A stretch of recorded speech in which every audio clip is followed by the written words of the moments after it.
e'tibor bermadim. Topshirsam 24 ga chiqib ketdi sahrim. Lekin mana shu dori ancha effekt berdi. Xudoyimga shukr, yaxshiman hozir. 16, 18 dan 8 ga tushdi. Og'riqlar kamaydi. Qayta ichyapman. Tavsiya qilyapman. Sizsiz yaxshi bo'lib qoldingiz? Yaxshiman. Yoshingiz necha dedi? 59 ga kirdim. Qandli diabet bo'lganimga 10 yil bo'ldi pashti. Nimadan keyin bo'ldingiz? Xo'jayinim og'ridi, o'sma bo'lib qoldi. Qaynonam o'sma bo'ldi. Shular davolanib, endi o'zim katta hamshira edim bo'limda. Shu endi orttirilgan kasb kasalligi. Dadamda bor edi, rahmatli dadamda bor edi. Birinchi janqog'im ko'paydi, e'tibor bermay o'timiki deb yurdim.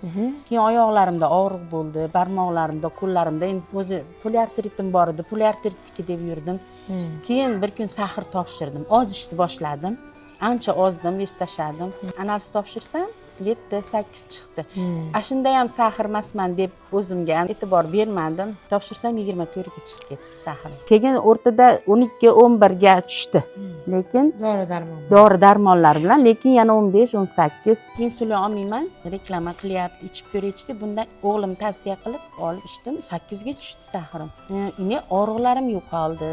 O'zim semirib qoldim, kuchga kirdim. Lekin mana shu dori ancha effekt berdi. Xudoyimga shukr, yaxshiman. Ichayotganimga 2 yilga yaqinlashib qoldi. 2 yil bo'ldi. 16-18 dan 8 ga tushdi. Oyoqlarim yaxshi bo'lib qoldi. Og'riqlar kamaydi. Yaxshi. Haligi jismoniy energiya bo'ldi. Qayta ichyapman. Tavsiya qilyapman. Lekin 3 kun ichganimdan keyin o'zimda tetiklik yuzaga kelgandan keyin men o'sha odamlarga ham tavsiya qilyapman. Lekin ichyapman. Ichsin, olsin, manfaatli bo'ladi, xayrli bo'ladi. Endi organizm har xil. Kimgadir ta'sir qiladi.